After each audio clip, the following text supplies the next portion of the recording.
तो आज का जो हमारा पहला शेयर रहने वाला है वो है garden reach shipbuilders and engineers limited, short form में जीआरएससी। जीआरएससी की बात करें तो 1.61% का हमें फ्राइडे में गिरावट आते हुए देखने को मिला। एंड जो अपना दूसरा शेयर रहने वाला है वो है Mazagon dock shipbuilders limited. Share में बात करें तो यहाँ पे भी ना गिरावट हो रही है ना तेजी हो रही है। अगर आप 5 डेज में देखोगे एक लेवल्स पे अटक रहा है शेयर, एक लेवल्स पे अटका हुआ है। 6 मंथ्स में टाइम फ्रेम पे निचले लेवल से काफी शानदार एक रिकवरी आई है शेयर में, इसमें कोई भी डाउट नहीं है। 1 ईयर के टाइम फ्रेम पे ऊपरी लेवल से काफी ज्यादा करेक्ट हो चुका है। करेक्शन के बाद यहाँ पे एक अच्छा मूवमेंट्स आते हुए देखने को मिल रहे हैं। तो क्या ये मूवमेंट्स हमें कंटिन्यू होते हुए देखने को मिल सकते हैं, वो थोड़ा अंडरस्टैंड करते हैं। At the same time GRSC की बात कर ले तो यहाँ पे 6 मंथ्स में यहाँ पे और ही एक्स्ट्रा ऑर्डिनरी तेजी आते हुए देखने को मिला। शेयर अपने निचले लेवल से अप्रॉक्स 2000 के आसपास से काफी बढ़िया एक रिकवरी आते हुए देखने को मिला। एंड शेयर 3000 के लेवल्स को टच कर रहा है। 3043 के अंदर बैठा हुआ है शेयर। यहाँ पे 5 डेज के टाइम फ्रेम पे देखोगे तो यहाँ पे एक लेवल्स पे अटकते हुए देखने को मिल रहा है। अगर यहाँ से ये मूवमेंट देता है तो हमें जो इसका प्रीवियस हाई था जो कि 3538 रुपीज़ का था, इसको अगर ब्रेक करता है तो हमें एक नया हाई बनाते हुए 4000 5000 के लेवल जाते हुए देखने को मिल सकता है शेयर में। इसमें कोई भी डाउट नहीं। ना why I am saying this, let's understand that. देखो अंडरस्टैंड करो चीज़ों को। देखो अभी जो जितना हम शिप बिल्डिंग में फोकस दिखा रहे हैं ना पूरी इंडिया हमारी, वो काफ़ी ज़्यादा इंपॉर्टेंट है for the next 5 years. Okay, अब यहाँ पे अगर हम फंडामेंटल्स की बात पे आ जाए तो यहाँ पे अगर आप देखोगे शेयर को तो 34,953 करोड़ का मार्केट कैप है गार्डन रीच का, बट स्टॉक का पी 46 के अराउंड है एंड इंडस्ट्री पे 67 ओनली। तो शेयर क्लियरली देख पा रहे हो कि अंडर वैल्यूड शेयर है भाई, क्लियरली देख पा रहे हो। डेप्ट कंपनी के ऊपर है नहीं, 37 करोड़ का डेप्ट है, विच मैक्स डेप्ट इक्विटी टू 0.01, तो डेप्ट के इश्यूज तो बिल्कुल भी नहीं है। ऑपरेटिंग मार्जिन 11% का है, प्रॉफिट ग्रोथ 44% का है, पी रेशियो 0.93।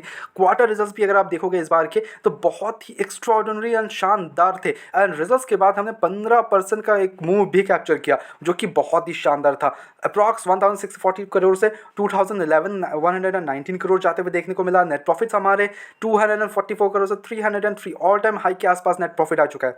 बहुत ही शानदार नेट प्रॉफिट है, इसमें कोई भी डाउट नहीं है। और कंपनी में जो ग्रोथ हमें देखने को मिला था, मैंने तभी बोला था जैसन रिजल्ट्स आ गए थे कि ग्रोथ काफ़ी शानदार हमें देखने को मिलता है शेयर में। बट इनके अगर नेट प्रॉफिट देखोगे आप तो from past 5 years company totally growth में है, बहुत शानदार ग्रोथ दिखा रही है। ग्रोथ तो बहुत ही शानदार है, इसमें कोई भी डाउट नहीं है। इन्वेस्टर्स का भी आओगे तो 74% की होल्डिंग अभी भी प्रमोटर्स के पास है। यहाँ पे एक खेला हो गया है, मार्च के क्वार्टर में एफआईज ने अपना स्टेक बढ़ाया है, 3.51 कर लिया है, जो कि पिछले क्वार्टर 2.96 था। तो यहाँ पे इंक्रीज अप देखने को मिला, यानी कि बाइंग आते हुए देखने को मिली। टीआईएस के पास 1.69 एंड पब्लिक के पास 20% का स्टेक है। प्रमोटर्स 74% होल्ड करते हैं अभी भी कंपनी में। और वही अगर हम मस्गांव डॉक की बात कर ले, यहाँ पे मैं लास्ट में बताऊंगा दोनों शेयर में करना क्या है, तो प्लीज़ अंडरस्टैंड कर लो दोनों क्या फंडामेंटल्स को एंड देन डिसाइड करना आगे के लिए करना क्या है इसमें। तो देखो मार्केट कैप इसका 1,07,000 करोड़ के आसपास का, तो ये एक लार्ज कैप वाली कंपनी है। ये चीज़ तो पहले चीज़ अंडरस्टैंड करो, ठीक है। गार्डन रीच हालांकि एक स्मॉल कैप कंपनी है, तो वहाँ पे अगर 3 गुना पैसा अगर 1 लाख करोड़ तक का मार्केट कैप टच करता है तो हमारा पैसा कितना बढ़ेगा, 3 गुना हो जाएगा। समझ रहे हो बात को। बट स्टॉक का पी 41 के अराउंड है, इंडस्ट्री भी 41, फेयरली वैल्यूड है। डेप्ट का इशूज उतना बड़ा नहीं है, 447 करोड़ का डेप्ट है, विच मेक्स डेप्ट टू 0.05। अब यहाँ बैलेंस शीट में आओगे तो यहाँ पे एक चीज़ अंडरस्टैंड करो, बोरोइंग्स यहाँ पे इस बार इंक्रीज हुई है कंपनी की, ठीक है, बट उस हिसाब से रिजर्व्स भी इंक्रीज हुए। ये एक बहुत शानदार चीज़ है। 9,553 करोड़ के रिजर्व्स है कंपनी के पास। हालांकि बोरोइंग्स यहाँ पे सडनली 20 करोड़ से 447 करोड़ जा चुकी है। तो यहाँ पे थोड़ा सा डेप्ट इशू डेट अभी बढ़ा है, बट क्या ये इशूएबल है? No, not at all, because डेप्ट के कारण फेलियर के चांसेस बिल्कुल भी नहीं है भाई। डेप्ट इक्विटी 0.05, लिटरली 0.05, तो नथिंग। ओके, ऑपरेटिंग मार्जिन 17% का है, प्रॉफिट ग्रोथ 7% का। यहाँ पे अगर क्वार्टर रिजल्ट्स में आओगे तो इस बार इस कंपनी के रिजल्ट्स भी हमें काफ़ी अच्छे देखने को मिले। सेल्स 3,174 करोड़ से 3,850 करोड़, नेट प्रॉफिट कंपनी के 325 करोड़ से 674 करोड़, यहाँ भी शानदार जंप है। तो in every single thing company ने अच्छे ग्रोथ दिखाए हैं इस बार भी। और from the past 5 years 300 crore का नेट प्रॉफिट अभी से 600 करोड़ का आ चुका है इस क्वार्टर में, which is a good numbers here. Okay, I am not saying extraordinary, ठीक है, अंडरस्टैंड करो पहली चीज़। I am not saying extra ordinary.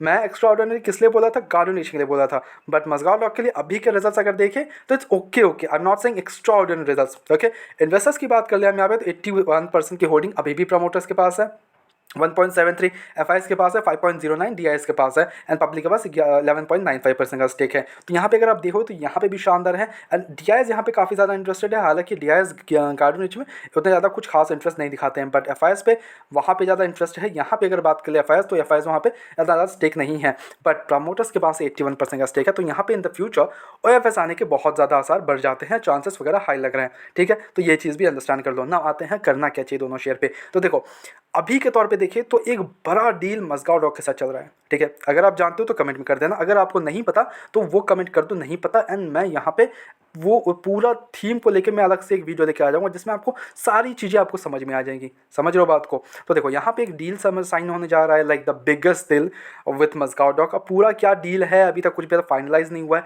जैसे ही फाइनलाइज होता है हम यहाँ पे अपडेट लेके आ जाएंगे आपके लिए, तो उसके लिए सब्सक्राइब कर दो। अब वो डील है बहुत ही बड़ा, अप्रॉक्स 99,000 करोड़ तक का, हमें 1 लाख तक का करोड़ तक का मार्केट कैप वो इंक्रीज अप होते हुए देखने को मिल सकता है। वो ऑर्डर बुक ही 1 लाख करोड़ तक का है, ठीक है। तो वहाँ पे फिर शेयर के लिए बड़ा मूवमेंट है। बट गार्डन रीच में बात कर ले तो गार्डन रीच बहुत ही बढ़िया ग्रोथ दिखा रही है, ठीक है।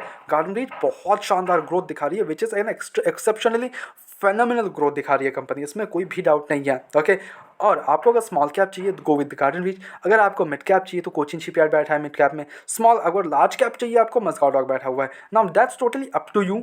तीनों ही शेयर बहुत ही शानदार हैं, specially Garden Reach and Mazagon dock बहुत ही शानदार है, इसमें कोई भी डाउट नहीं, बहुत ही एक्सेप्शनली ग्रोथ है दोनों पे। और यहाँ पे फ्यूचर्स की बात कर ले बहुत ही शानदार है। तो दोनों ही शेयर में आपको क्या करना है, बाय ऑन डिप करनी है। मैंने इसको 2000 के लेवल से भी बोला है, मैंने इसको हर एक डिप में आपको बोला है कि डिप में जाओ खरीदने, डिप मिलता है बाय ऑन डिप खरीदो, गिरावट पे आता है शेयर खरीदो, गिरावट पे आता है शेयर खरीदो टोटली। अगर आपने गार्डन रीच खरीदा होता तो you're on exceptionally good profits, okay. और जिसने निचले लेवल पे खरीद के रखा तो आपको बेचने की जरूरत है ही नहीं। यहाँ पे और भी आपके पैसे डबल ट्रिपल 4 टाइम्स 5 टाइम्स होने के हाई चांसेस है, इसमें कोई भी डाउट नहीं है, ठीक है। समझ गए बात को? नाउ आते हैं अब दोनों ही शेयर पे लॉन्ग टर्म क्या इसके टारगेट्स वगैरह हो सकते हैं। तो देखो मेरा जो टारगेट है, मेरा पर्सनल टारगेट है कि मैं दोनों ही शेयर को 5,000 रुपीज़ तक के लिए होल्ड कर सकता हूँ, ओके। 5,000 रुपीज़ का हम टारगेट्स लेके बैठे हैं। Why I am saying 5,000 because अगर मैं गार्डन रीच की भी बात कर लूँ तो गार्डन रीच भी आराम से आपको 5,000 के लेवल्स दिखा सकता है in the future, and Mazagon dock के आराम से दिखा सकता है, इसमें कोई भी डाउट नहीं है। दोनों ही शेयर एक 5,000 का लेवल्स हम श्योर देखने वाले हैं इन द फ्यूचर। आज नहीं, मैं आई एम नॉट सेइंग कि आज ही हो जाएगा, not at all. It will take some time, it will take approx 1 year 2 year, it will take time, but you have to have the patience to get that kind of returns. समझ रहे हो बात को? हमारी तरफ से यहाँ पे कोई भी बाय एंसर कमीशन बिल्कुल भी नहीं है, ओनली सजेशंस है। तो please please take it as a suggestion, अपने एजुकेशन पर्पस के तौर पे वीडियो को देखो, go head your on research as well and then make the investments. Apply लेके से विश्वास करें, इन्वेस्टमेंट्स ना करें। ऐसे रेगुलर अपडेट्स के लिए चैनल को सब्सक्राइब कर लो, वीडियो को लाइक कर लो। मिलते हैं नेक्स्ट वीडियोस में।